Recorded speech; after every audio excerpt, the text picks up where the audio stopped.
again. Hopefully, we don't have a massive outage like we did yesterday. A story and update that I never thought I'd probably bring you. We all thought that this guy was most likely, well, dead, somewhere in the outback near Popunka. And randomly today, the update this morning was he's not dead. Well, he is now, but he wasn't this morning. And they had found him out at this property. This property you see right here on your screen. We're going to have another look at it, a better look at it. Hey, the chat's working. That is good. That is good news compared to last night. How are you all? It is nice to be back Monday here, Monday in Victoria down here. A very busy Monday. Very busy now with all this that's been going on. We've had press conferences and press conferences where they didn't say anything. Don't you love those press conferences when something really important happens and they're like, I've brought all you media people here today to tell you some information, but I'm not going to be able to tell you any information. But I'll let you ask questions, but I won't give you any answers to them. That is exactly what happened today. It was one of those press conferences where there was a lot of talking, a lot of questions, not a lot of answers. No answers. Apparently, we're not allowed to have any as of yet. Soon, maybe. Apparently, after they finished their investigation into what actually went down this morning, which I would have thought they'd have a fairly good idea of what happened since they were there. They're like, oh, we have to review everything. Can't you just ask the guys who were there what happened? What happened? Oh, the guy came with with a gun. All right. You were wearing body cam, yes? Yes. All right, great. We could just check the body cam, see what was going on. Apparently not. Hey, good to see you all. Uh, hey, Chipmunk says sorry you aren't feeling well. Hope you feel better as soon as possible. Me? Who said I wasn't feeling well? I don't know who said I wasn't feeling well. Did I say I wasn't feeling well? Hey, good to see you. Hey, is it Anna? Hey, Anna. I will see only a little bit of the live as I have a meeting to attend at 3 p.m. Come back and watch the replay crew. Be nice to talk to you. We may be on after 3 o'clock. We'll see. So what happened?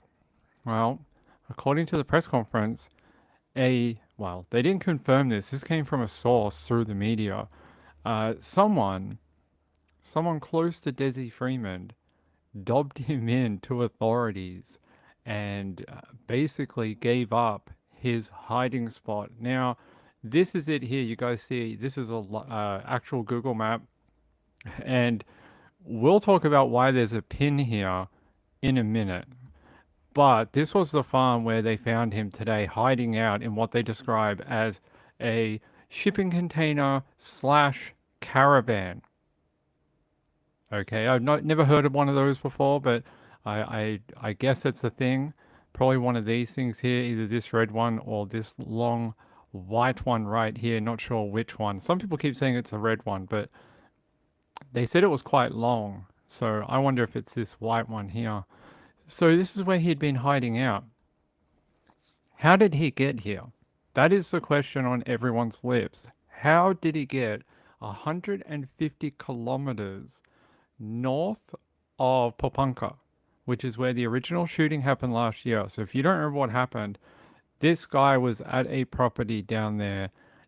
Some police had come to serve and execute a warrant in regards to historical child sex offenses. That's the way I'm going to put it. And when they sort of had a conversation with him, he wouldn't come out. They were like, okay, if you're not going to come out, we're going to come in. And when they tried to sort of enter his living area, he opened fire, killing two cops, and stole a weapon off them. We'll get to that in a second. And went on the run. It's been about 6 months. No one had seen him since then. A bunch of sightings came in. None of them were ever verified to be him. So we don't know at this point in time. It was asked in the press conference, but they didn't answer because I'm not sure if they actually know how he got all the way up here. And I'm going to show you why this area is it's very important. What's this dotted line just here? What does it say? Victoria, New South Wales. That is the border between Victoria and New South Wales. He was basically right on the border. Now, that could have been strategic. Maybe he thought he would have more time to somehow get out of that property and get across the border into New South Wales. Well, the cops are sometimes smarter than the criminal. And they had this entire property surrounded this morning at 5:30 a.m. in the morning. They were saying in the press conference they had started quite early and they had this entire place surrounded without his knowledge. He had no idea they were there. And then they executed what happened next. They tried to get him to surrender peacefully. That's what they say. And he did not. They say he came towards them with a firearm. Now we can talk about that bit. The firearm he had, they're saying, is the same weapon he stole off an officer, one he killed last year. So talk about ironic in a way, talk about, fate. He was killed because he had the officer's firearm and it looked like he was going to shoot. So they shot and killed him. He is now dead. Um, why is the media sort of saying it's him, and then why are the police saying, well, we think it's him? It's like any place, even like in the USA, you have to let the coroner ID someone and then cause of death and things like that. So it is the coroner's job, not the police. The police can make like they can look at ID, they can look at, oh, it's most likely him. They can't speak in certainty until the coroner does their job, IDs them, DNA, dental, all sorts of things they can use. And we'll probably get that confirmation in 24 to 48 hours. But they're saying it is him, most likely. Maybe it's some other guy that looks like him. I don't think so. How did he get the weapon that belonged to the officer? I think it's most likely him. So that ends what I think is the longest manhunt in recent history in Victoria, and one of the most serious, considering he shot and killed two officers. It really wasn't, that's the thing. Back when this happened last year in August, it wasn't that big of a deal.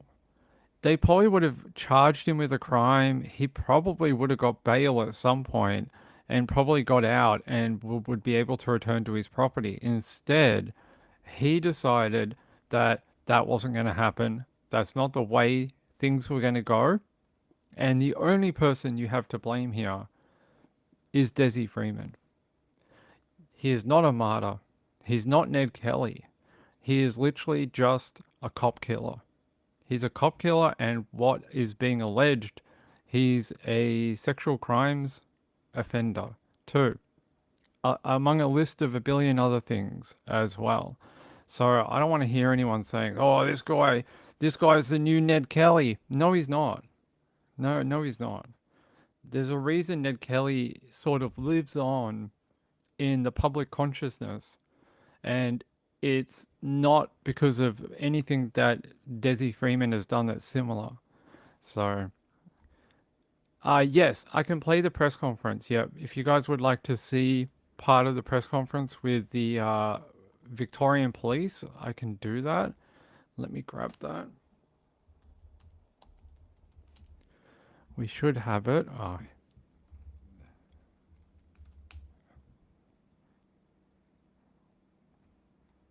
It should be this one here. Yep.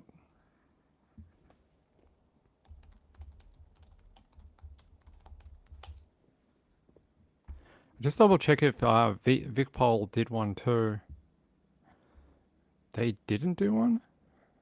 That's interesting. Normally they do, but that's okay. We can go here. Hey, courtesy to ABC News Australia. They are the ones hosting this police press conference. Good morning, all. Thank you for joining us this morning. As you know, I'll make a brief statement about Operation Summit, and then I'll be open for questions.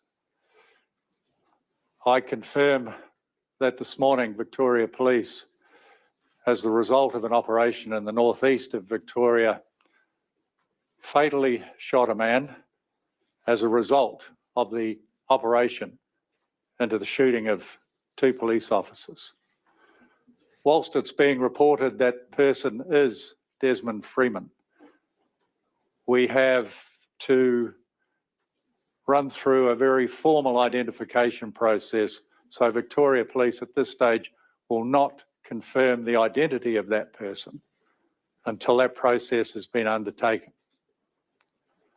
The operation concluded this morning following an operation that has been ongoing since the 26th of August last year. The operation was conducted by our professionals, members of our Special Operations Group, and Task Force Summit investigators.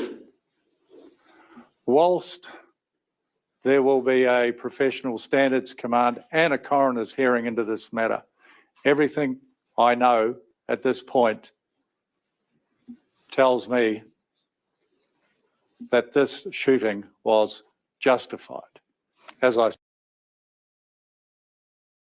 You know, Victoria Police need a better auto cue. Every time this guy talks in a press conference, it's like he can't read the auto cue, or the auto cue is delayed, and he always has to stop and let it catch up or something. They need a better auto cue for him. But look, he does a good job. Here, let's listen to the rest of it. Said the operation was conducted by professionals from Victoria Police. The very first people to be made aware of the outcome of this operation were the families of the officers tragically killed on the 26th of August, and all of the members that were involved on that day. What I can say, should it be confirmed that the deceased is Freeman, this brings closure to what was a tragic and terrible event. I would also like to acknowledge at this point the investigation team for their absolute professionalism, perseverance, persistence, and diligence in bringing this to a conclusion. We are privileged to have these investigators as part of Victoria Police, and they were ably assisted by the entire organisation. I would also like to acknowledge our partners. Every jurisdiction across Australia and New Zealand assisted in this operation. And as I stand here, I have the lead investigators for this matter, and I would just like to acknowledge and thank them for their leadership, again, in bringing this to a conclusion. Look, he doesn't really say much more other than this. I'll give you an example here. We'll go forward to some of the question time. If I can get that running. Come on. Far and to then hole himself up in this particular building. That too will form part of the investigation. We're very keen to learn who, if any, but I'm sure some, actually assisted him in getting away from Paul Punker to where he was located. But that's a very important part of what comes next to determine that. And if anyone was complicit, they will be held to account. Has anyone made a claim to that $1 million, Commissioner? Anything in relation to any rewards or anything else about the investigation will be kept confidential. Now, there was that rumor, I don't know if it's a rumor, but it came through the media earlier today saying that someone gave him up, someone close to him, maybe the people who own that property even. That's not confirmed. I'm not saying that is the truth. I'm just saying that's what's been bandied about. And then you hear him here talking about that $1 million reward for locating him. It's a tidy payday for someone. You get Desi Freeman off your property and $1 million. Maybe someone took it. Maybe someone decided, I'd rather have the $1 million. I mean, that's a lot of money, life changing money. Well, like the cop said, they're not going to give out any information about whether it was claimed, whether they paid it out, whether they are going to pay it out, anything like that, to keep it private.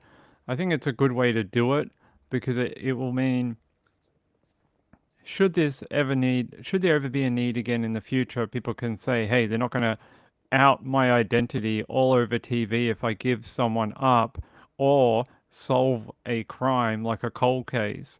Because there's a number of cold cases that have a $1 million reward attached to them in Victoria. At least that way people will know they can come forward, give up that information, get their $1 million, and then not be outed by.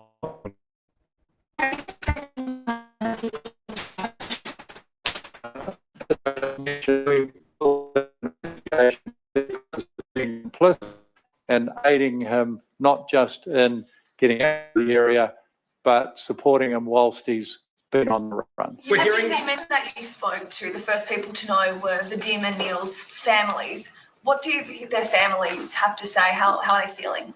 So that's such an important focus for us. I mentioned at the outset that I believe this has brought closure to them. Had the other outcome been suspected where he may have taken his own life, that would have been difficult to bring closure. So this has brought closure. I'm speaking with some of those straight after this.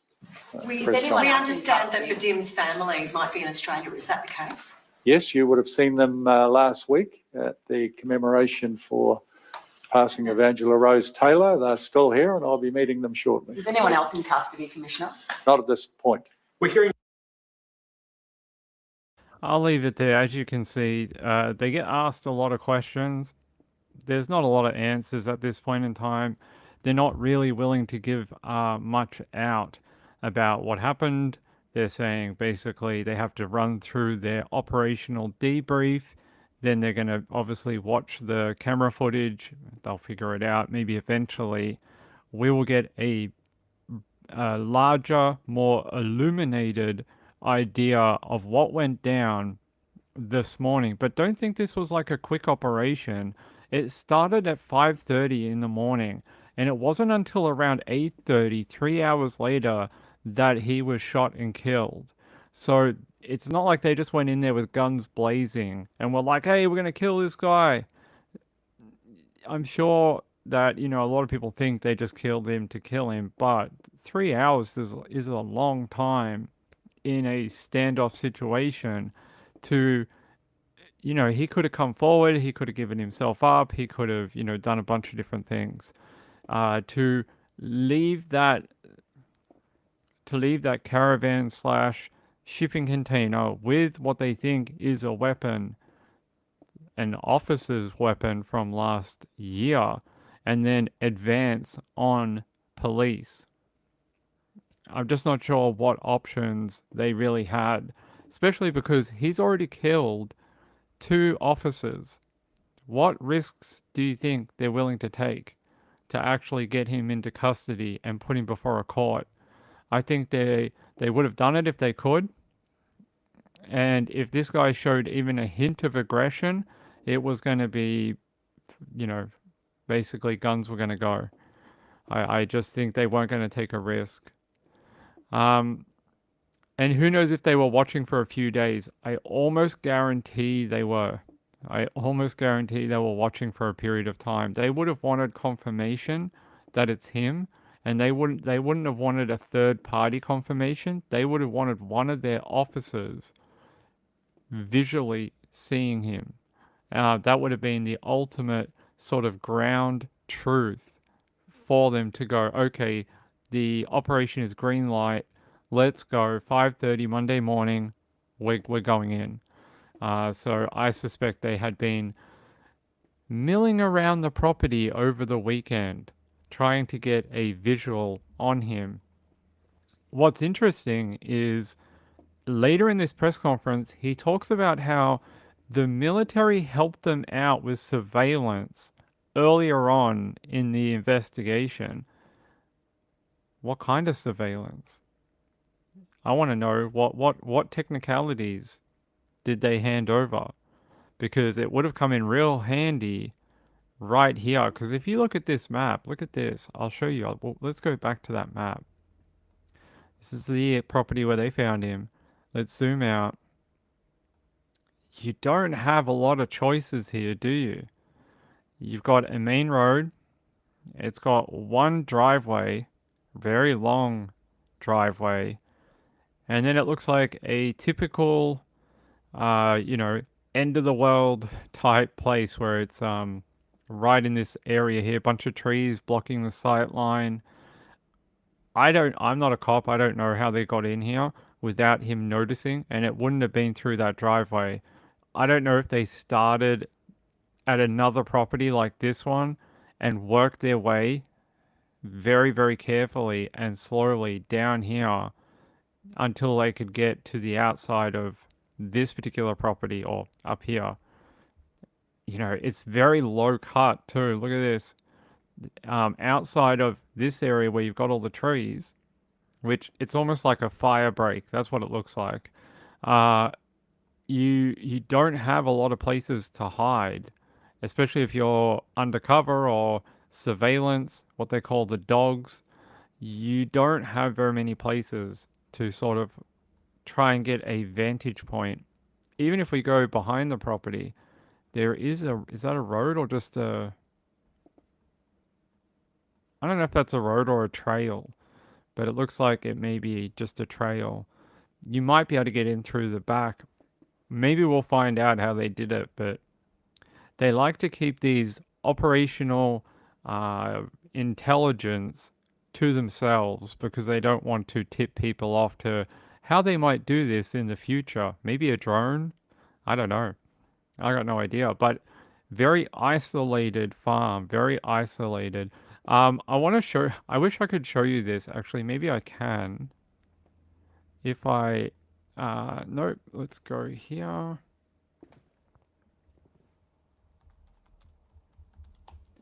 Maybe I can. I want to show you the reviews because it's not funny or anything. But yeah, let's go here. Let me take a screenshot of it. That one there.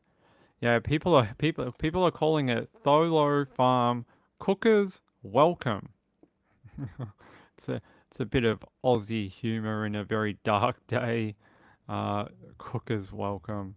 People saying came for the glass barbecue and tinfoil hat, stayed for the ventilated skull and fatal blood loss. Oh, that's a little mean. That's a little mean. Let me do this, save this. So people have been leaving like these reviews of the property in the last few hours. I think it's a little, yeah, almost like gallows humor. It really is. This one here. Yeah, there we go. There you guys go. You guys can see it. So there people have been leaving these type of reviews.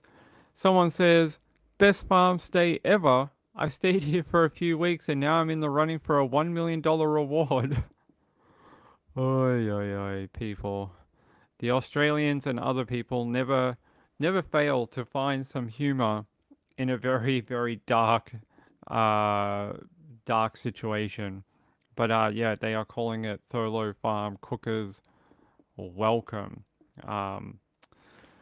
You funny people. You funny people. What else did they say? Someone said secluded location, which is a pro, easy access, ship-shape accommodation, cons, lack of privacy, loud noises. Oh my god. And then a lot of people saying rip to to Desi Freeman, saying that, couldn't happen to a nicer guy. I mean, I don't know what to tell you. I don't know about saying it couldn't happen to a nicer guy. I think it's as much as the situation is horrific, the death of any cops is, you know, uncalled for. Uncalled for in there. They're just doing their job, right? Um, the death of Desi as well is a tragedy because it would have been great to get him before a court and actually hold him accountable for what he did. I've seen a lot of commentary today saying, but if you had captured him alive, he would have just spouted cooker nonsense in front of the trial and the court, and it would have become a giant circus. There are ways around that. There are ways to stop that in the court. There are things like doing a judge only trial. There are ways that the judge and the judicial system can take away things to stop them having such a platform, like saying he must have a lawyer. He cannot represent himself. They would let him try for a period of time and then they would just be like, no, he's not following the rules and he's not, you know, actually making a defense. So they would strip him of that right and then make him have a legal team that does all the talking and represents him. So there would have been ways around it, but we're not going to get that opportunity. Uh, Linux says he would have been another Daryl Brooks in court for sure. I agree it would have been a circus. He's already shown, like, his history. I told you about his history last year. He tried to arrest, I can't remember if it was a magistrate or a justice in the Supreme Court, and tried to place a citizen arrest on them. How would you do that? How would you exactly do that in their courtroom? I don't understand. And so he tried it, and the judge was sort of like, "Yeah, come on, come and do it, come and arrest me." Like, you can't do that. So, yeah, I do see that point of view with people saying that it would have just turned into literally like just a circus. It would have been a media circus, but I still believe in the justice system, and I believe that it would have been great to see him held accountable, not in this way. Partially by the cops killing him, death by cop, he sort of gets what he wants. He becomes what probably in his mind is a martyr to the you know, to the, what do they call them, the, I'm having a mental blank, whatever the citizens they are. Um, he becomes like a folk hero to them because the cops killed him. All those, you know, those corrupt cops, they were always going to kill him. They could never let him go. That'll always, I'm sure, will be it'll be something said in certain circles for the next, you know, forever. It'll be something that's bandied about that, you know, he was a hero to them, and it's ridiculous. Sovereign citizens, that's it. Thanks. I was having a mental blank. You know, they're gonna say that he's one of us, and you know, look what he did for the cause, and so there's pluses and minuses to each way this could have ended, I guess, but there is no going back, and that what has taken place today, it is done and dusted. Brings to an end the largest manhunt in recent history, if not ever, in Victoria in modern, I'd say in modern history. It went on for half a year. There was thousands of officers involved at one point, and they had tried everything to track him down. And it wasn't until, if it does end up being true, someone called in and went, "Hey, he's over here. He's over here. Look over here. He's right there. Give me $1 million." So we'll have to see if the Vic poll pays out $1 million. They might. Here, I'll show you some photos from the scene. These are from the Herald. I'm going to just at least give you who they came from. Here's the sort of side view that we couldn't see from the air. Here's a better view. They must have had a drone up. All right, come on. There we go. There you go. There's that. Yeah, it must be that one. See that? See what they were saying? They were saying it was kind of like a shipping container, kind of like a caravan. And I guess why they say it's like a caravan is because of the awning and a few other things here. But he was basically living in this shipping container for they don't know for how long. They're saying that that is something they're going to try and figure out. But he was living here for a period of time. I think honestly the big question is how did he get here? That's what I think a lot of people would like to know. Who took him up here? He must have had help. So, hey, good to see you guys. How are you? Yeah, I don't know. Hopefully not Daryl Brooks. Um, Lennox said, I expect police approach the property at night not to be seen. They would have been there overnight for sure. Um, Kim says, look, we still have comments in a black box. Don't say that too loud. People get the wrong idea about what you're talking about. Make them into houses now? Oh, they make them into houses? Shipping containers. Right, they do that, like those tiny homes and things like that. Yeah, I've seen those. So there we go. You know, his neighbor, a neighbor where he used to live, was out in the paper today giving a quote. And he said, Desi Freeman was a hypocrite. And it is because Desi Freeman for 20 years was on a disability pension with Centrelink, which is the government. What does that mean? It basically means he was on welfare collecting money from the government. It's interesting how you can hate the government so much, think they're so illegitimate, but you take their money. Doesn't that make them legitimate? Doesn't that basically cut through your arguments? So that's what the friend is saying, that it is the height of hypocrisy. And I would agree. I think if you were such a hardcore citizen or whatever, and you're just like, oh, F the government, F them, then you wouldn't take their money. If you had morals and you stuck to them, you had some sort of alternate idea of how everything should work, then why would you take their money? So who owned the property? Some other people own this particular property. I don't think we're supposed to be saying who they are. Their information is public, not public, but it is findable. I just don't really want to put their names in public right yet.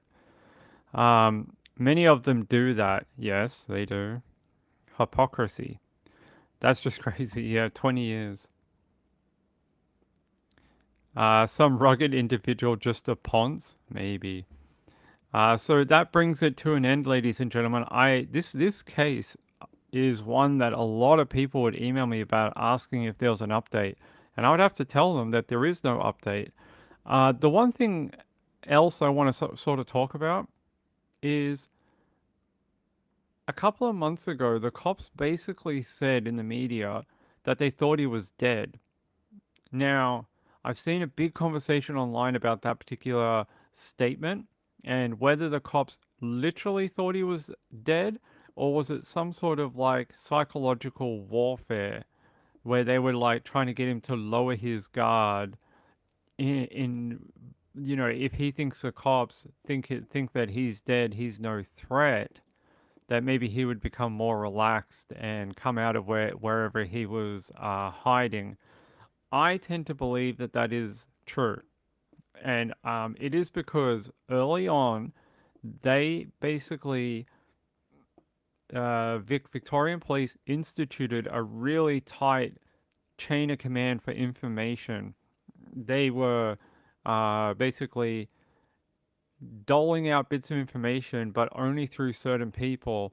And they really wanted to make sure the message was the same the whole time because they were worried that Desi Freeman was watching the media. So they really wanted to make sure every time they spoke that it was a very consistent theme and messaging. it tells me that I don't think they would have gone out and said, "Oh yeah, we think he's dead" or whatever, unless they had proof. And I just think maybe that it was some sort of uh, they tried to see if it would like move anything, or we've seen it in other cases where cops lie to the media. They release things to try and get people to do stuff or move or put pressure on people. It's just a part of their tactics that they often try and do. So I would say I believe that. Um, was the boat for the huge pond? I don't know what the boat's for. Maybe it's for land fishing. Land fishing. That's probably what it's for. Land fishing. You ever go land fishing? Me either. But, some people might. There you go. Let's go. There you go. Look at that boat. For land fishing. That's what it's for. What do you go fishing for? I don't know. Rabbits, maybe. Let's see. Rachel said they may have just said that to the public. Yeah, I think that's what it was. I think they were just trying some psychological tactics to see if they could get him to lower his guard, to come out of hiding, to do something. I don't think they thought he was dead. Or not that they thought he was dead, just that wasn't sort of like their overall arching certainty. I just don't think they thought that. He was going to use the boat to flee the country. Uh, can you leave the country on a tinny? Could you make it to New Zealand on that thing? Or Antarctica? Well, I don't even know if that thing is seaworthy. You'd probably be like, I'm out of here, suckers! And you push it off into the water and it just sinks. It just goes underwater like the Titanic. That's a possibility too. But hey, there is a bridge of water right outside of that property. Look. Maybe it was to get across here and get into New South Wales, should he ever think the authorities were onto him. Then New South Wales police and Victorian police work together, but you still have to be caught and then extradited across the border. There are legalities around being in Victoria or New South Wales. So maybe that was the plan, to get across the river. I don't think it would take you very long to get across the Murray. At least not, I mean, here's pretty big, but I mean, like, what, 10, 15 minutes? Not even. If you took it to one of these ones where the passage is quite thin, you could probably get across in just minutes. So, just an interesting place, right on that border. I think maybe that was the plan, but he never got to enact it. He never got to actually do it. I would not be surprised if they find that out, that he was willing, should anything happen, to jump across that, waterway and then try to get away. So, yeah, there you go. I want to hear what you guys have to say about it. Fishing for junkyard hoarders? They're going magnet fishing. That's what the boat is for, magnet fishing. Rachel said, I'm glad the officers' families have answers now. I'm glad they're able to sort of close this chapter and know that the threat is no longer out there. And I think for them, I don't believe in closure, but I believe it might give them a sense of peace, because they don't have to constantly worry about it. They don't have to go to the court cases. They don't have to constantly be dragged in front of the media. They can just sort of go off, live their lives, and know that there are no more things to sort of happen. It's sort of a sense of peace is what I'm saying. Hey, truth be told, how are you, my friend? Good to see you. Linux said he was going to use the boat to flee the country. I would love to see someone try to do that. Kim says, Ma, I caught the bedpan again. Well, let's hope you didn't. That would be really gross. All right. Let's see. Do we have any other photos from today? I don't think we do. They're saying here, his son, though, is slamming those in the media and online celebrating the death of his father, calling for empathy for the grieving family. I have some empathy for his son, and I do. I think it must be very hard, this situation. The fact that, I guess you don't choose what family to be born into, and now you've had to live through all of this. Have no sympathy for his wife. I am of the opinion she may have known where he was the entire time. I just don't believe that she would have zero knowledge of where he might go should this type of thing happen. I suspect they talked about it non-stop for years. I don't think he would have kept that from his wife. So I just, don't believe that. But I do have some sympathy for his kid. And I hope everyone leaves him alone. And yes, he's lashing out at the media right now, but he's just a young man caught in a really shitty situation. Just leave him alone. Um, I don't. He's not. Well, I'm not sure how old his son is. He's old enough, like old enough to be talking it out and talking to the media. I can't remember how old he is. Here he is. I'll show you a photo. His name's Koa. Does he have an age?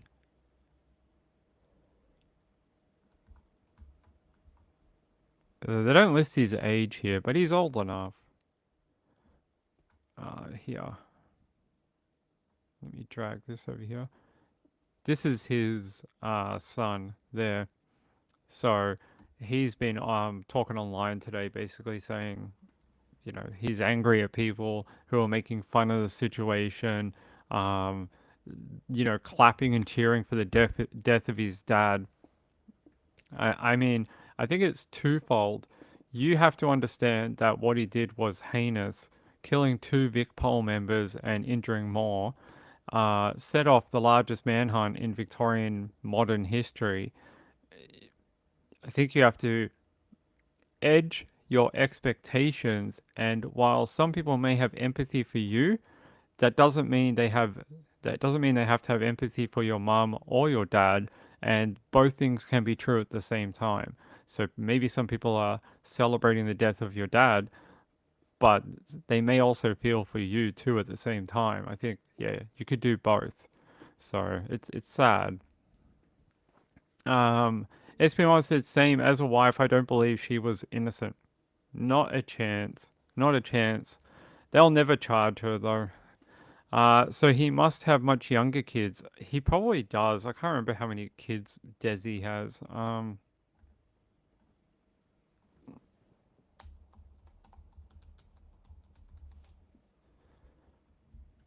It's never been like a So Koa is 20. He has another teenage son who is 15. There is another child who is around 3, I think between 2 and 3 now. And so he's got 3. So there's a little one that's 15, and then Koa is the oldest, and he is 20. So there you go. I hope that clears that up. Sydney Morning Herald is giving out a little bit more information. They're saying a bedding cover and a single tip-off the bizarre final moments of Desi Freeman. They said this was not a manhunt that ended in a high-speed chase. Instead, it was a confrontation that arrived with a quiet stealth at a rural property in the state's northeast. Well done. That's a very good title.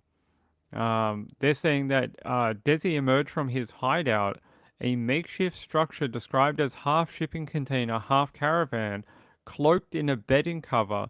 He was surrounded by police. But when he dropped the doona, he revealed his own white-knuckled grip on a gun. Police now suspect it was the same gun owned by one of the officers killed last year. So that is, talk about irony and how this went down. So that is what they believe happened in the final moments, that he was wrapped in a doona and then dropped it to reveal that he had a weapon, and then they shot and killed him. They weren't going to take any risks. about him opening fire on more officers and then killing them. Yeah, they weren't going to do that. Not even for a moment. So there you go. That is your update. 3 hour standoff. I call it a shootout. He had a weapon. They had weapons. Someone fired, and somebody ended up dead. I'm calling it a shootout. Because it wasn't exactly anything else. I know there was a question asked in the press conference whether he ever fired a shot. I think they said they're looking into it, whatever that means. So maybe he did, maybe he didn't. We'll find out. Let me go back to that article. What a great article. That was from The Age. The Age did a good job on that one. What I know it was the Sydney Morning Herald. Sorry, The Age. Sydney Morning Herald. They did a pretty good. Is it by them? It's probably by somebody within that company, and they're just running it there. What do they say here? Anything we could add? Yeah. So Koa, the son, says, just bear in mind that my father was a cop killer, but to me that's still my father. I think we can understand that. I don't think it changes the public feelings around it, but I think we can understand that for him, it may feel not like it does to everyone else. So there we go. Chipmunk said, I'm happy to know what a duvet is. A duvet. Blanket that's on your bed or a comforter. Yeah, it's like a duvet. That's what I'm going to call it. That's what a doona is. It's a duvet. If you're in another part of the world. Let's see. So, all right, we can talk about that. That is it. I'm going to move off this topic now because I feel like anything else is just going to be going around and around in circles. But there is another story that I think we'd love to do, and it is about a giant drug bust. And apparently, they were smuggling Coca-Cola into Australia, and I want to show you what they were doing to go through it. Hold on, I just have to load the AFP hightail where all the media is. There we go. So apparently these people were trying to smuggle a absolute bomb load. That's probably not the right word. An absolute shipload. There you go, Ping. Of Coca-Cola. Read into that what you will. And they're saying here that how much did they have? They arrested a 26-year-old Honduran man, a 63-year-old Honduran man, a 31-year-old Honduran man, a 36-year-old Honduran man, a 61-year-old Honduran man, and a 43-year-old Ecuadorian. And they're saying here the group was charged with conspiracy to import a commercial quantity of border-controlled stuff, Coca-Cola, contrary to Section 307.1 is a Customs Act, I think. The criminal maximum penalty for this importation and crime is life in prison. They are expected to appear in court today, which is the 30th. How much did they have, though? Maybe I can check this one here. They've been charged with drug smuggling. They tried to bring in 1 ton of Coca-Cola. A ton, 1,000 kilos. Wow, that is a lot of party. That is a lot of nose candy for the northern suburbs people. All right, that's just a local joke for you all. Let's have a look at this. Wow, they got some really good photos of the operation too. There you go. There's the border force and military trying to take in. Look at all that. There's a bunch of it. Looks like they were getting ready to sort of dump it. So what they do is they sort of get on the giant ship. They come to Australia, but they don't dock in the country. They sort of hang hang offshore, and then they sort of dump off the drugs with flotation devices, and then the people who want the drugs come out in their own boat, find where they've dumped it, normally with a GPS coordinate, and then they put it in another boat and take it in. So that's how it normally works. And it looks like they were trying to bring in a ton of Coca-Cola. Yeah, very thirsty people in the northern suburbs of Sydney. They're very much into the Coca-Cola. They really are into it. Let's see, we got Hightail. So Hightail is the AFP's media resource. What do we have here? If we accept that, what did we get? We got a couple of photos of the hull of the ship. Like, where do they hide the drugs? Let's have a look. So there you go. Let's have a look. Ah, secret hatch. Secret hatch that is not that secret. And then another one under a seat, apparently. Oh, a satellite phone, probably to ring their dealers. Another secret hatch that is not that secret. Let's have a look. They found more stuff, communications and electronics. Oh, we've got a video. Let's have a look. Ah, one of the guys they arrested. There you go. Perp walking him. Perp walk, perp walk. There you go. Taking him into the Australian Federal Police. Fingerprint him. He looks real happy. He looks real happy to be there. He's like, maybe I'll get to see a koala. And they're like, no, sir. There are no koalas in jail. So there you go. Look, most likely these guys are they're probably quite poor people from Honduras, probably pressured to do this type of crap. They are probably somewhat victims themselves.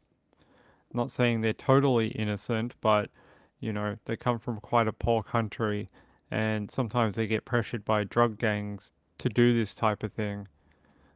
So I wouldn't, you know, be that sort of critical. Okay, what's this? Ah, is that the ship right there? There you go. AFP boarding the ship to try find the Coca-Cola. Ah, Rusty Hole. Rusty Hole. There you go.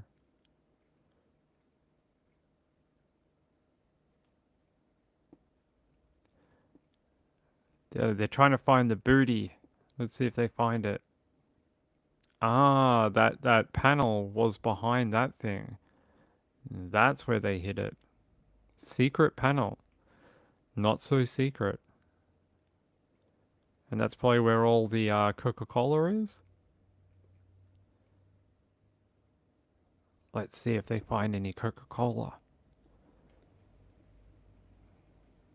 Oh, down into mysterious hole. That's a hell of a job. They didn't show us any of the Coca-Cola.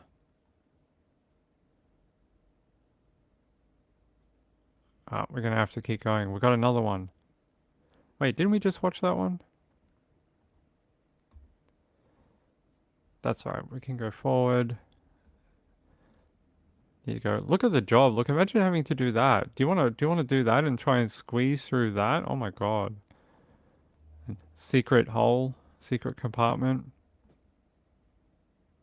All right, let's read this. Today, the AFP have arrested and charged 6 foreign nationals for their involvement in what we alleged is a sophisticated importation of approximately 1 tonne of cocaine into Australia. The AFP will be alleging that the 6 foreign nationals were crew members on a vessel that was custom made purely for the importation of illicit commodities. When the AFP and the ABF inspected the vessel and did a comprehensive search of that said vessel, what we identified was that the hides had been custom made, they were very sophisticated, and they were designed to avoid law enforcement detection. We've seen this before where boats that are of poor quality are obviously moving their way across international waters in dangerous seas. And as a result of their poor quality, it draws in people having to rescue them and risk their lives. So, in turn, the risk is not only to the people that are involved in the importation, but to innocent people who are just serving the community, doing their job. If you have any information in relation to anything you may have seen that may have looked suspicious, whether that's at different wharves, whether that's on the water, whether that's people that are engaged in marine type activities, please get in contact with us. You can report a crime at the AFP's website at www.afp.gov.au.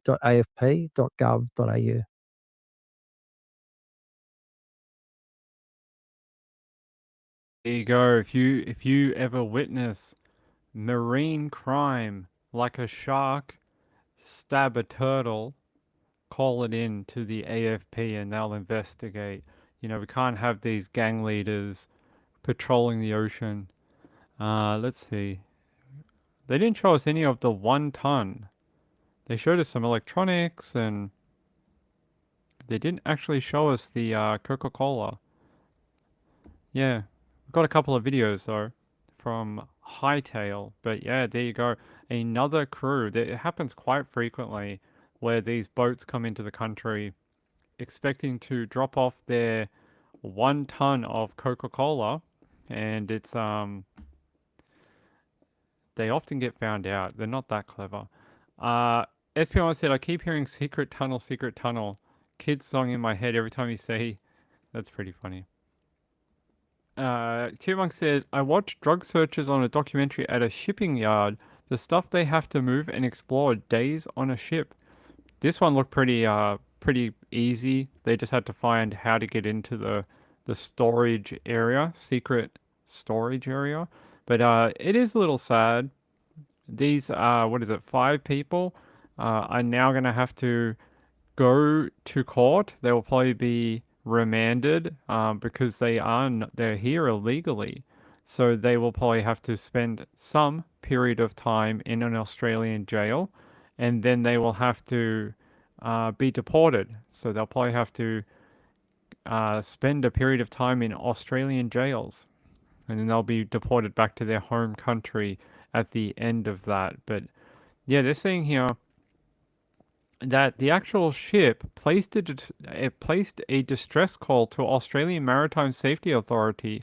The vessel was escorted into Sydney Harbour after the crew reported mechanical issues and they had run low on critical supplies.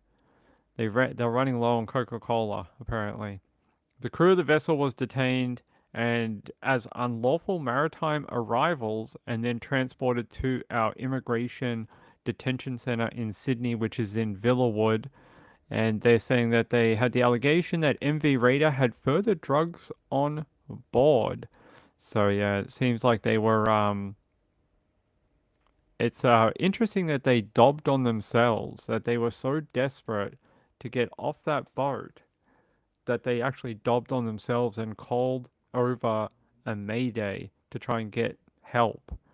Uh, that's one way of doing it, I guess. Hey, Anne, how are you? Back from the pointless meeting, trying to work out what you're talking about. I'm talking about Coca-Cola. We're talking about Coca-Cola. You know, the one that is not the one that comes in a drink bottle, and it comes in it's more powderized. People on the northern beaches seem to really love it.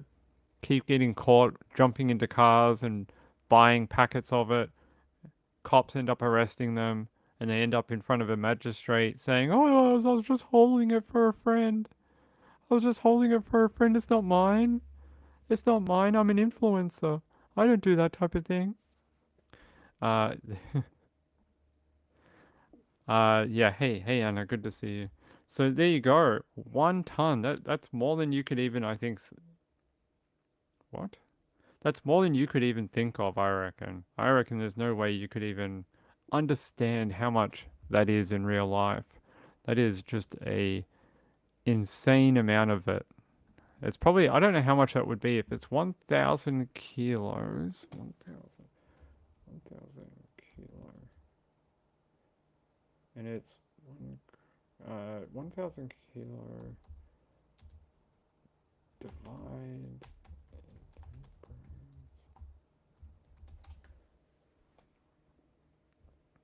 So is 1,000 kilo is equal to 1 million grams, and then if you divide that by another 10 into points, that is 10 million points of Coca-Cola. That's like 10 million individual lines of Coca-Cola. 10 million. That's a lot of parties. That's a lot of parties. There you go. 10 million little white lines. That's how many it is. Like how many bags of sugar? It's either 1 million bags of sugar with 10 cubes of sugar inside. Wink, wink. That's how many it is. So that is a lot of cubes. That is a lot. A lot of parties on the North Shore. All right. All right. There you go. What a weird story that they actually dobbed on themselves, called the authorities, and then the authorities are like, hey, you guys look like people who might be smuggling Coca-Cola. And they went, oh, yeah, we sort of are. That's what we have in the secret compartments. What secret compartments? So they are, yeah, they'll be sentenced and then kicked out of the country. How long will they get? Who knows? It could be a small amount of time. Authorities like to sentence them and then get them out of the country. They don't want to be looking after them for, you know, 30 years in an Australian prison. They don't really want to do that. So they'll be kept for a period of time, then booted back to Honduras. So we'll see what happens with that one. Let's have a look. Lennox says for the non-Australians, the Sydney North Shore has the richest postcodes. Yeah. All right. Let's see what else we've got on our list for this. Is it Sunday? Yeah, it's Sunday night, right? What else do we have from today? I really think that is the biggest story out of today, though, the Desi Freeman one. Let me just see if we got one last update for you for it. That's not what I want to do.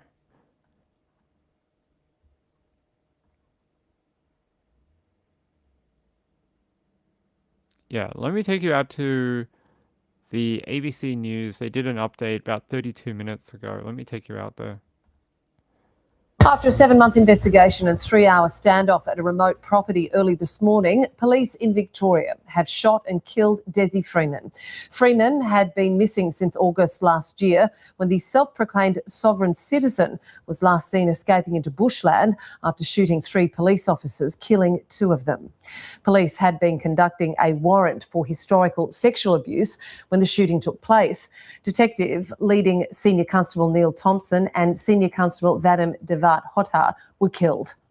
The entire region was plunged into lockdown and residents urged to lock their doors as the manhunt escalated. More than a month later, 100 tactical police and interstate specialists conducted a sweep of the Mount Buffalo National Park. 2 weeks after that, the park partially reopened as life in Paulpunka had to go on. While the massive police operation continued, there was no sign of the man believed to be armed, dangerous and skilled in the bushland he was hiding in. Police say there was some evidence Desi Freeman could have taken his own life while in hiding, but this morning they got the breakthrough they'd been waiting for. There was an appeal to encourage the person to come out. We're examining the sequence of events and we'll be able to report on that. But it did result from a standoff, the deployment of tactics. He then exited the building. There was an opportunity for him to surrender peacefully, which he did not.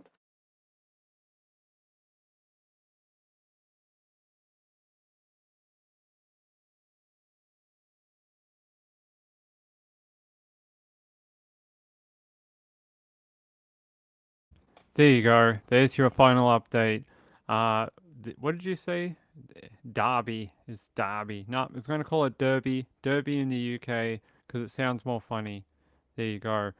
There's more news reports about it. Did they end up doing it, labeling it a terrorist attack? Hmm. The fact that they're not like forthright in saying that that's what they believe it is, it sounds like that they're only investigating. That's what it might be. So if you don't know what I'm talking about, a guy in Derby yesterday plowed into a bunch of pedestrians in the city centre, and what are they saying now? He's in custody. Counter-terror police are assisting with the investigation after a car plowed into multiple pedestrians. Well, you know, when they say things like counter-terror are helping, it just doesn't sound like they think there's a ton there to label it a terrorist attack.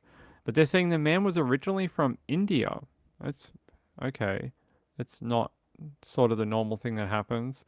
And had lived in the UK for a number of years, was arrested shortly afterwards on suspicion of attempted murder, causing serious injury, inflicting GBH with intent, and dangerous driving. Interesting. Um, yeah, I don't believe it's a terrorist attack. Let me see if they had a press conference for that one. So let me see if I can find that.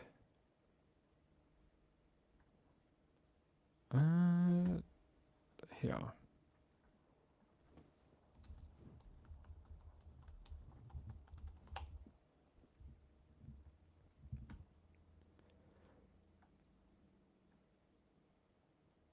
I don't see one. That's interesting. Derby.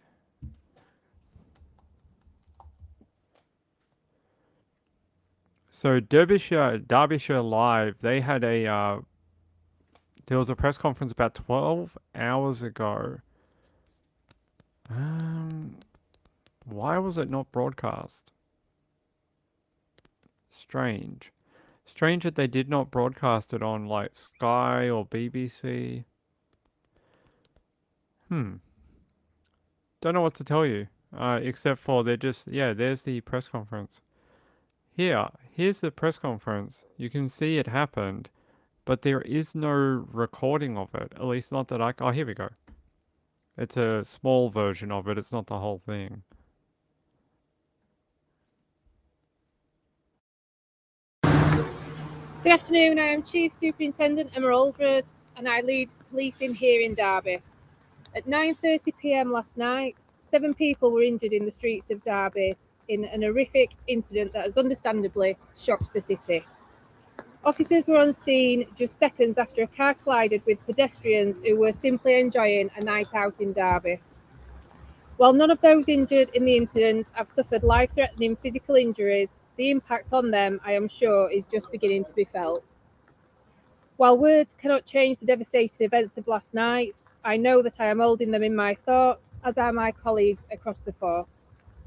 I want to thank all those who responded so quickly to last night's events, in particular the members of the public who came to the aid of those injured and helped provide first aid. I can confirm that the suspected driver was arrested by officers on the other side of the city centre 7 minutes after the incident took place. He was safely stopped in Station Approach, where the bridge crosses over towards Pride Park. This swift action would not have been possible without eyewitnesses who contacted us about the vehicle's whereabouts as it was driven away from the scene and around the city centre. I want to thank the businesses who helped ensure that those in the area were kept safe at a time when information was short, and have understood the need for those businesses to remain closed today. I'd also like to thank people who live within the scene for their patience whilst we carry out our work. Our investigation into the circumstances is still in its early stages. A 36-year-old who lives in Derby remains in police custody and is being interviewed by detectives. We believe this is an isolated incident and there is no wider risk to the public. The arrested man is originally from India, but has lived in the UK for a number of years. At this stage, I am unable to give any further details about him. As is common practice for an incident of this nature, our officers are leading the investigation with the support of counter-terrorism policing colleagues. I would like to clarify that this does not mean the incident is currently being treated as terrorism. There we go. At the time, not treated as a terrorism event in Derby for the guy who plowed into a bunch of people and injured many. For what reason? We don't seem to know right now, like, why they did it. It doesn't seem to be like they hit the accelerator instead of the brake type situation. It just seems to be like they are still investigating. Maybe we'll find out when they complete their interviewing of the 36-year-old man. Hey, how you going? I'll read your messages. You are surprisingly sad. Okay. We have no freedom of we have freedom of no information. A lot of the time it feels that way. Not a dibber dobber. Well, no $1 million for you then. Good to see you. I hope you have been well. I haven't seen you in ages. I hope you've been doing okay. I hope everything's been going well. I don't know. I don't really have any strong feelings towards what happened today in myself. I just feel like it's hard to defend someone who kills two cops.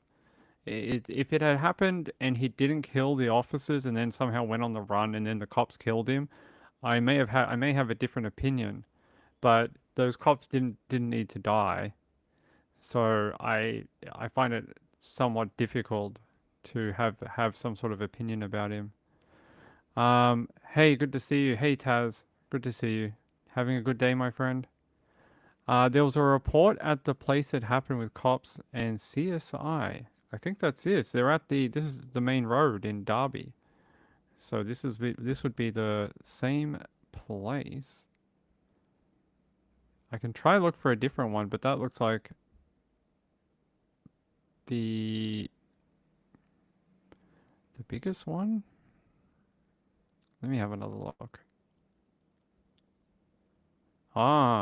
If we, the sun, I won't play this video because I don't want to get copyrighted, but I'll show you some of the aftermath of it. This is from the sun. No, don't play it. Look at this. People's clothes and a lot of bandages. Oh my God, it looks like. You remember when the terror attacks happened in London? It sort of looks like that. With like shoes. Look at like shoes and clothing everywhere and paramedic supplies that have been ripped open.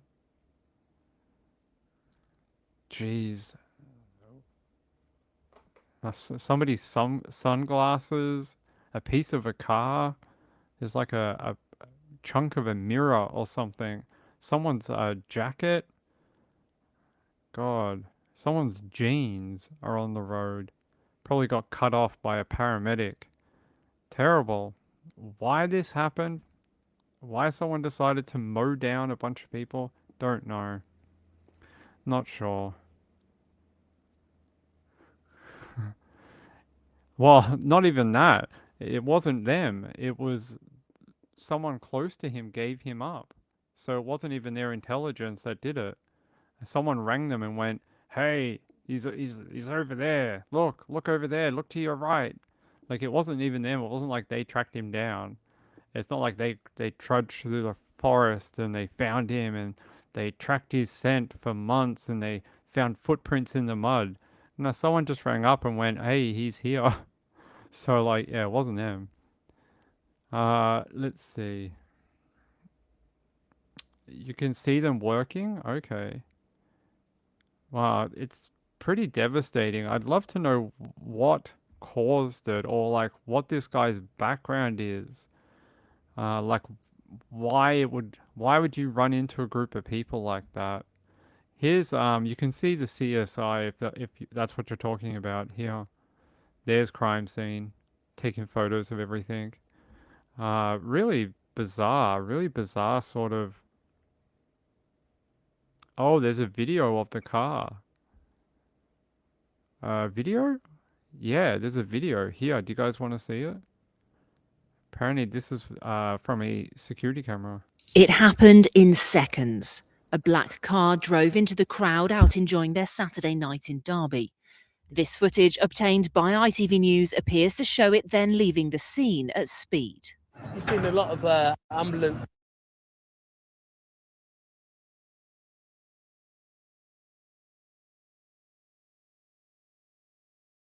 Almost hits that silver car, look, while he's trying to get away. Jeez.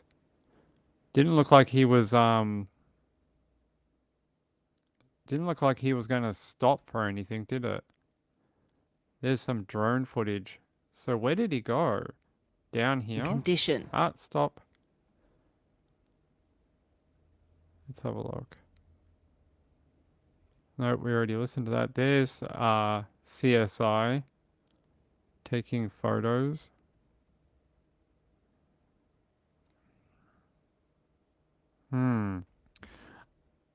I don't have an explanation for you of like what would cause someone to drive through a very crowded street like that on the weekend where there's just like a ton of people the weekend before Easter. So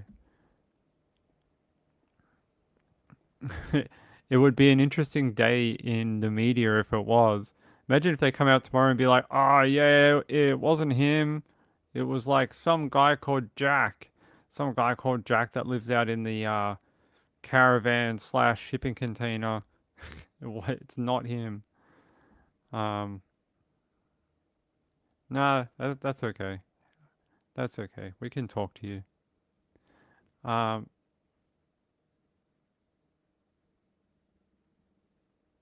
Give me 1 second.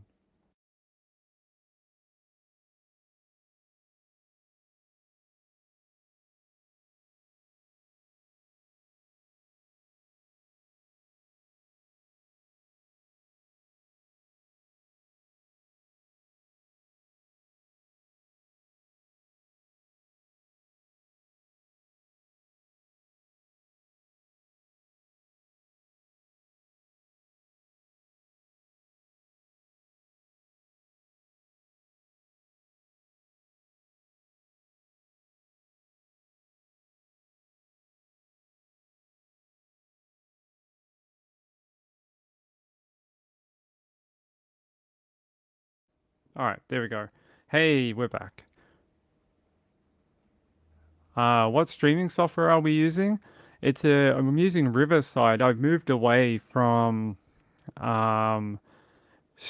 We had a lot of problems with it, and the clarity, like we would do a live show and then it would encode on YouTube. So like when it processes, would look really good when we were live streaming, and then as soon as it would encode, it would be like super blurry and it would look really shit.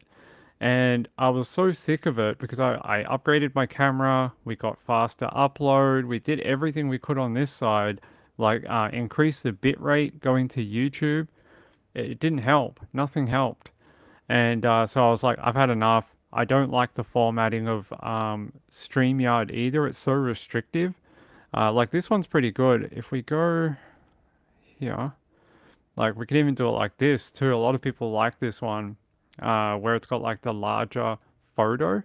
So you can do like this and then, oh, it's the other way. Yeah, you can, do your live show like this, which a lot of people like. A lot of people like this view. Me, personally, I don't really like this view very much. And then we're moving the camera up to here later on. We've got a new camera mount coming. So we'll have that next week. How have you been, my friend? I hope you've been having a good set of shows. The fact the streets were full of students is sad. Yeah, big weekend over in the UK. The weekend before Easter is normally packed with revelers and people and trying to have a good time.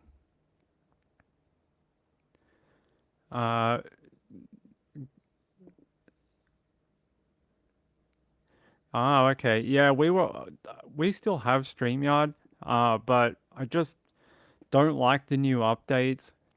They changed it so you can't see if someone else is live and a whole bunch of it's just not really happy with the new updates with it. So I was motivated to go find like a different software, and this one's really, really good. I don't know if I have it. Do I have it up? You can do this too. If I go, where is it? I'm still getting used to it. If we go here,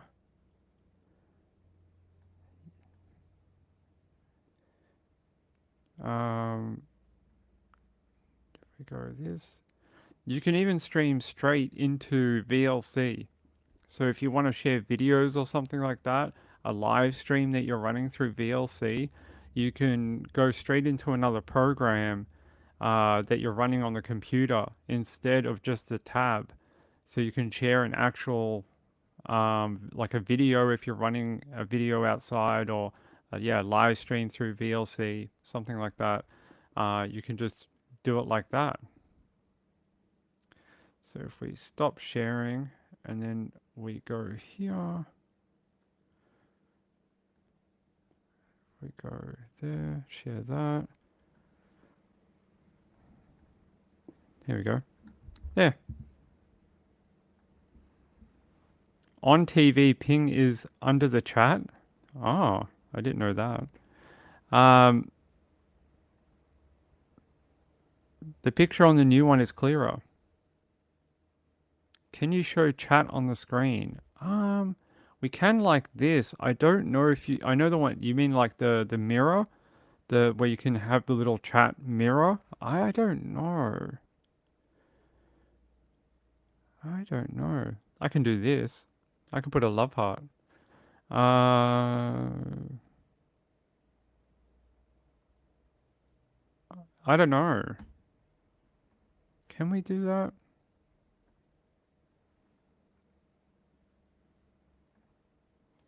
I don't know. I'll find out for you. I'm not sure. I'm not sure if we can do that. Kim says, I've been running a fever. I hope you're not running a fever. Don't be getting sick. Don't be getting sick. The live chat. Yeah, I'm not sure if you can mirror it. Hold on. Let's see. Riverside. Riverside.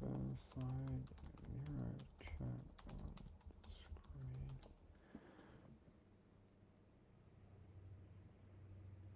Oh, yeah, you can. How do you do it? Before starting. Okay, you have to turn it on before you go live. You can't turn it on while you're live, but you can do it. So yeah, you can. Apparently, according to what I just searched, you can do it. You have to turn it on before you do the live show though. So it's called Omni Chat.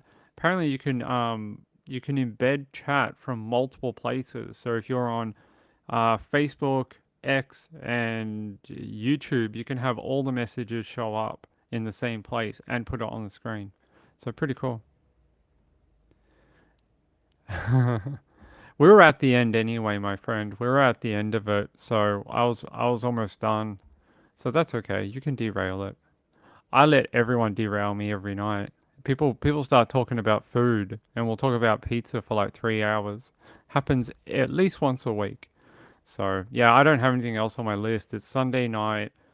The biggest thing today was probably the Desi thing, and other than that, I don't really have anything else. Oh, okay, we could go out here. Someone just sent me something about from San Diego. Where in the world is Carmen San Diego? Barrio Logan? Stabbing leaves man dead, suspect at large. They responded to an alley. Never a good place to be when you want to get stabbed. In the 1600 block of Logan Avenue shortly after 11 p.m. Friday after getting several reports about a stabbing. They're saying that as officers arrived, they observed the victim, described as a 28-year-old male of Somali descent, collapse to the ground.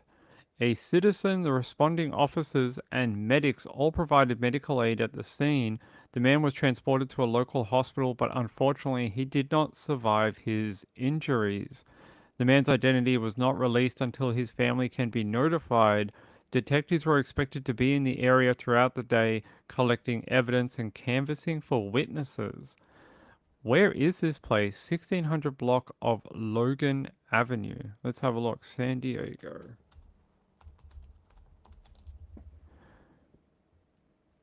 Okay. I'm having a look at like where this... No, that's not it. We want... Yeah, Logan Avenue.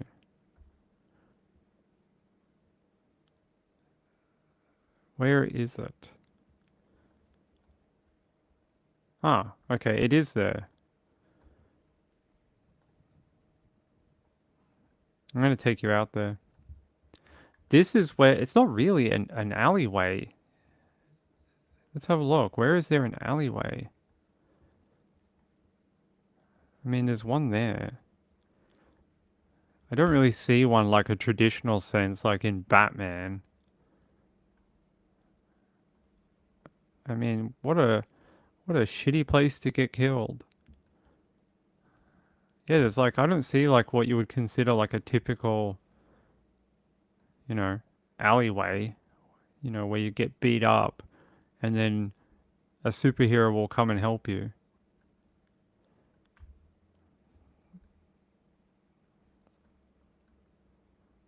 Wow, that's the 1800 block though. So we're a bit far. There's 1700 block. So it's here. Trying to see where there could be some sort of alley. I have no idea, guys. It says in this block, which is the 1600 block. But there's like nothing here. I mean, alley's sort of like a very loose word. It could be just like, hey, he died like right here. They might consider that an alley. But an alley is normally a like something that goes between two buildings. Like some sort of street or little, you know, cut off. There's nothing really here. But anyway, look. He died right here. It doesn't look like a real crappy area, especially up in the 1700 block. What's this place? La Entrada Apartments. There you go. Expensive apartments. So look, they still haven't given out the ID of this guy, but they're saying that they can't or won't give out his ID. Ah, here we go. Maybe through here? There's like a playground that sort of goes up and then through here. Maybe this is what they mean. There is an alleyway through here. Could be right there. But they're saying they're not going to give out his ID until they can contact his family back in Somalia, which that might take some time. So.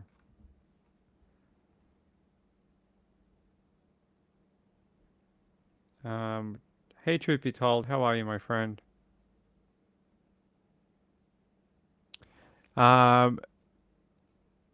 Hey, Ping, did you teach Trisha's Nightbot to be snarky? I didn't. I've not done anything for their Nightbot in 5 years, something like that. I don't know. I know that Stacy changed it a while ago. She asked me for the login or something, but I don't have the login to it anymore. So yeah, I don't know. I'm not sure. That she may have done it. One of their other team may have done it. I really don't know. I'm not sure. I don't work there anymore, and I don't help them out like that anymore. It's not for a long time now. Not for multiple years.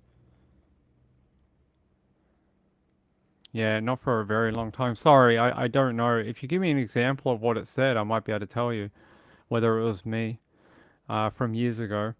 I love that game. I was so good with geography as a kid. When I was a child, they used to have Where in the World is Carmen Sandiego as a video game on an Apple II. It was like an Apple II or something. And it was, you had to like name countries around the world where she might be hiding. And that's all you did for the whole game was name different geography questions and stuff. But I loved it. I played it every day at school. Ah. That's not... Okay, I don't know. No, it's not me. It's probably not me. Stacy is trying to resurrect it, but it's rude. I don't know what that means. Yeah, sorry guys. It's been a very long time since I had anything to do with it. I have a feeling maybe Stacy did. Hold on. I'll ask them.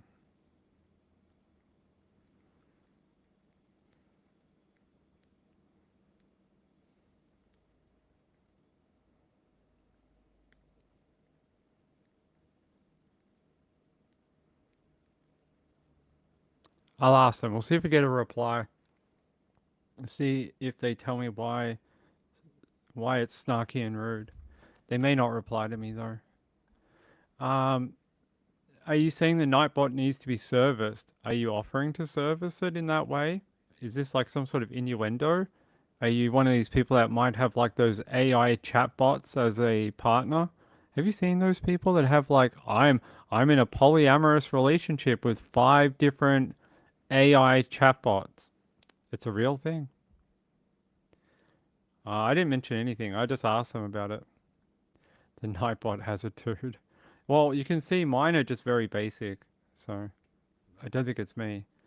Maybe they just don't show it where the trash gets picked up or behind the apartment. I just have a feeling it's here, like in the photo we're showing you. That's the only way to get behind this street.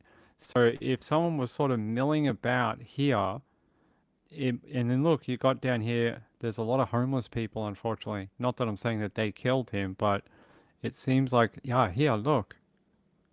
Ah, this is an alleyway. There we go.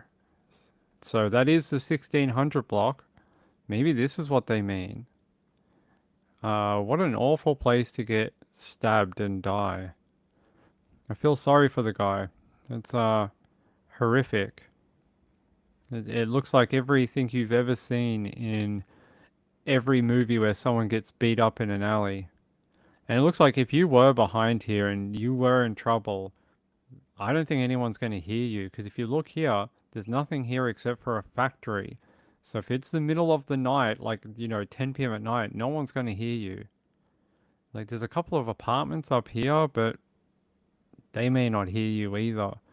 That's a really sad story. Now, there's some guy on the run who killed this fella. So that's very sad.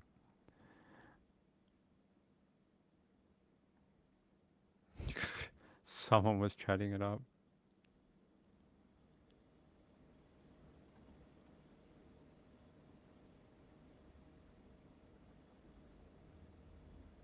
Oh, I know what it is now. Yeah, so if you what has she done? If you, I don't know what she's done. Why has she done that? It was already set up. All they have to do is alter the timer messages. That's it. Takes like 2 seconds. You just edit and then wipe out the old one and write whatever the new one is and set the time. Nightbot comes with auto moderation, and if you don't turn it off, or you don't moderate it, or you don't modify it, it will do things like that. So if you put like more than 2 emojis in a message, it'll say things like you're blocked for 5 seconds or you're blocked for 10 seconds, that type of thing. You have to turn off the auto moderation feature or like, yeah, modify it. I just turned it off because it's useless. What is it going to do? Tell people not to use an emoji? I just turn it off. Let your moderators do their job. They don't need an electronic person to do the moderating job. That's why you have human moderators. You don't need it. So it's just good for posting messages and links and stuff like that. You had that game? I wonder if they still make it. They need an IT guy like desperately. Trish is frozen half the show. Wow. I mean, I'm not there anymore, guys.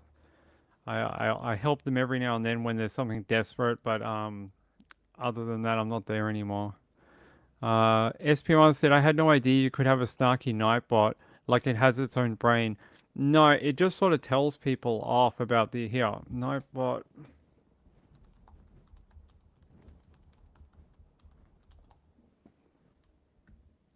It has this sort of auto moderation feature. I don't know if I can show you an example. Um,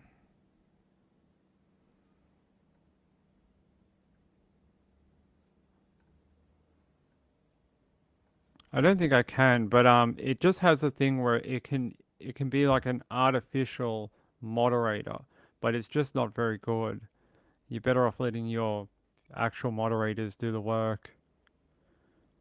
Yeah, I can't find an example for you, but like if you write too many emojis or you put too many exclamation points, it'll like tell you off. Yeah. Anyway, I can't find an example of it, but yeah, it's a crappy feature. Trish Reeves says whenever she opens a tab, I figured it out, chat. It could be because she uses a very old laptop, or she's trying to use the phone or something.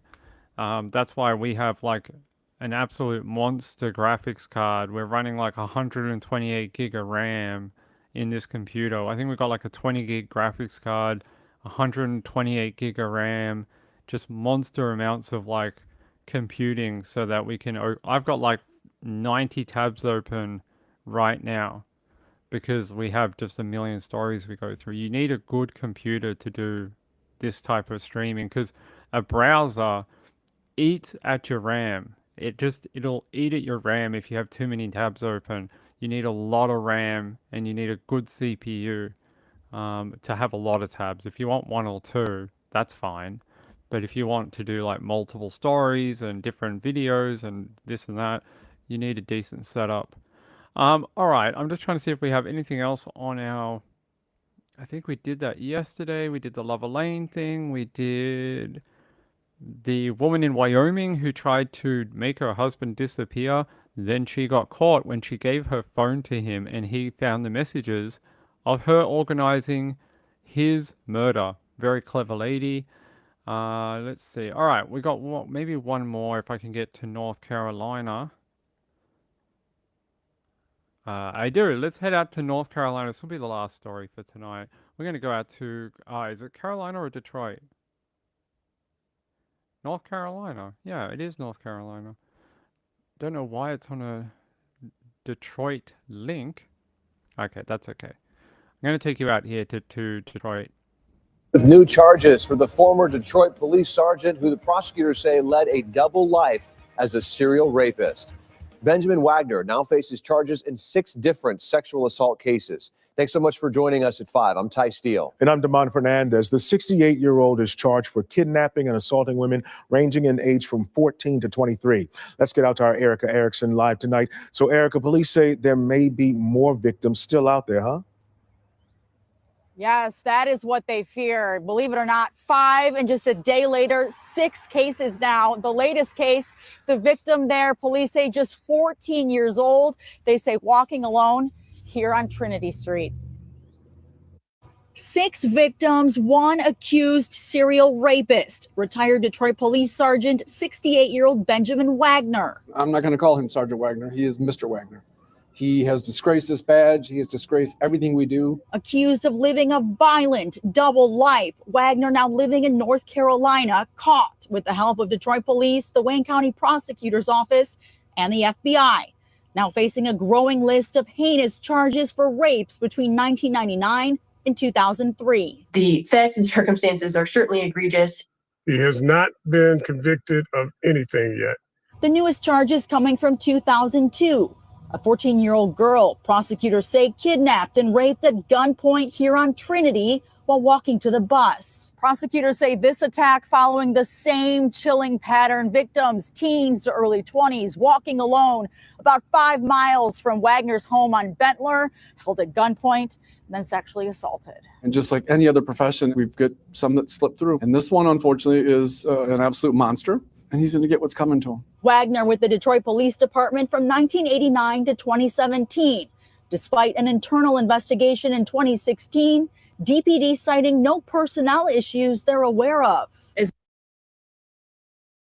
No personnel issues that they're aware of, yet they have a guy who worked there for the majority of his adult life and was attacking teenagers with his service revolver or service weapon and using his authority to sexually assault these girls.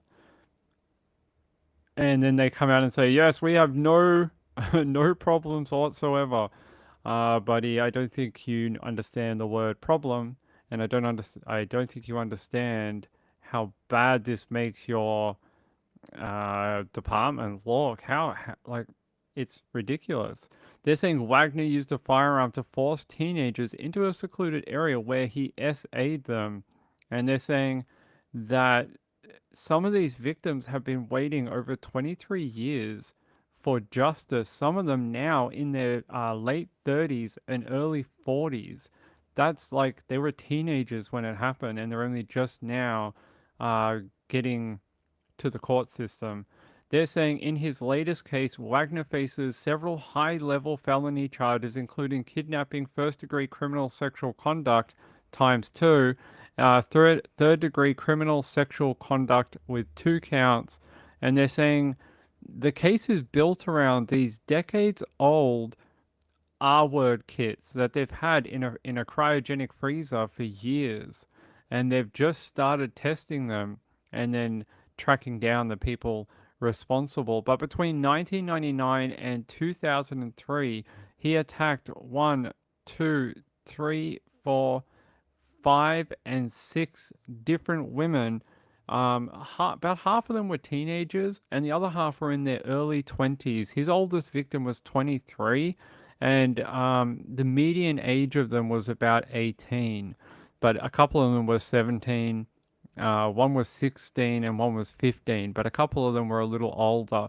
So he didn't really have a victim type. It's not like he was only attacking underage girls. He sort of attacked a wide spectrum of young women between 15 and 23.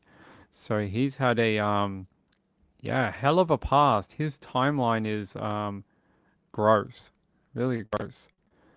Yeah, I'll try and show you that timeline if I can bring it up. I cannot, but I can take a screenshot of it. Yep, here we go.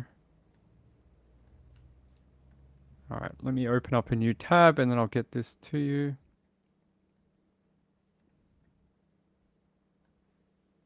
There you go. You guys can see the different offenses between 1999 and 2003. That doesn't mean there's not more. These are just the ones they know of and have some sort of evidence against him at this point in time. So he could have a lot more that we haven't. They either haven't tested the R-word kit yet, or they just don't have the witnesses, or the victim hasn't come forward as of yet. So we'll have to find out. But this guy being a sergeant, it's not like a beat cop or something. Not that would make it any better, but a sergeant, high ranking. And he was doing this to women within his own neighborhood. It's gross. It's really gross to have a cop use their influence like that. Taz said it was last year in the US somewhere he had gone with dad in a split up. Dad remarried then. What?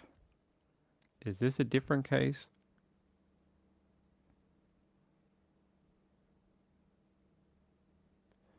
Oh, here. Remember the guy that set the house on fire as he was being held captive by his stepmom? Is that the autistic boy? Is that the autistic little boy? He's like 15 or something. It might be in Wisconsin or maybe even Michigan or something like that, up in that region. I think I know the one you're talking about, but I could be wrong. Want to bet he S-words himself. In jail, he'll have to, because he ain't getting no more victims. He'll have to S-word himself. What a horrible excuse for a cop. It really is. The fact he used his service weapon, and he used it quite often. See, Wagner reportedly pointed a gun at a 17-year-old woman before he SA'd her. In September 28, 2000, Wagner allegedly pointed a gun at the face of a 15-year-old girl. And then he's done it a few times. attacked different women, kidnapped one of them, took her to a different location, essayed her. That guy he deserves everything he gets. Let me get you his mugshot, because why not? Why not? Oh, look how happy he looks. Look how happy he looks. He looks so happy. Defendant Benjamin Wagner, he's almost 70. I wonder what kind of sentence he might get if they eventually convict him. Life? You know, we heard about a woman yesterday in California killed a family of 4 and was given probation. So maybe he'll get probation. This guy is in his 30s now. I think it was in Connecticut. Okay, maybe it's a different one. Hey, Amy, how are you, my friend? Good to see you. Good to see you. Okay, all right. I'll look it up, though. Thanks for letting me know. Thanks for letting me know. Yeah. Wonder Betty S-words himself. He does. He probably does. All right. Yeah, I hope you guys are really enjoying the new software. We've had a lot of like good remarks about it. A lot of people like the quality compared to the StreamYard, which is great. I'm very happy. If the clarity is better, then I'm happy. And hopefully we can do a lot more things with this particular software. So good news all around. Good news all around. All right, let's get out of here in a minute. It's Sunday night. By the way, did anyone watch Ultra Miami today? John Summit played a hell of a set to end Ultra in Miami. He is such a great sort of big festival DJ. That was a lot of fun. Got to see a group I love called Worship. They were playing this weekend. They played on the main stage. It was a really good set from them. Looking forward to seeing them at Coachella in like 2 weeks' time. So that'll be a really big deal when they play at Coachella. All right. I love you all. Let's get out of here. We'll have another live show tomorrow, and I'll see you then. There you go. There's your updates for this Sunday night. Good night, everyone. I'll see you then. See you tomorrow. Stay safe. Don't be getting sick out there. It's summertime for you people in America. We just kept getting locked out all the time, so I just stopped applying to get back into it. Yeah, I've been locked out for months. I just stopped asking to get back in. I love you all. My viewers are my favorite people in the world. I couldn't ask for better viewers. I will see you then, all right? Good night, everyone. Bye. Have a fun night. See you later. Bye.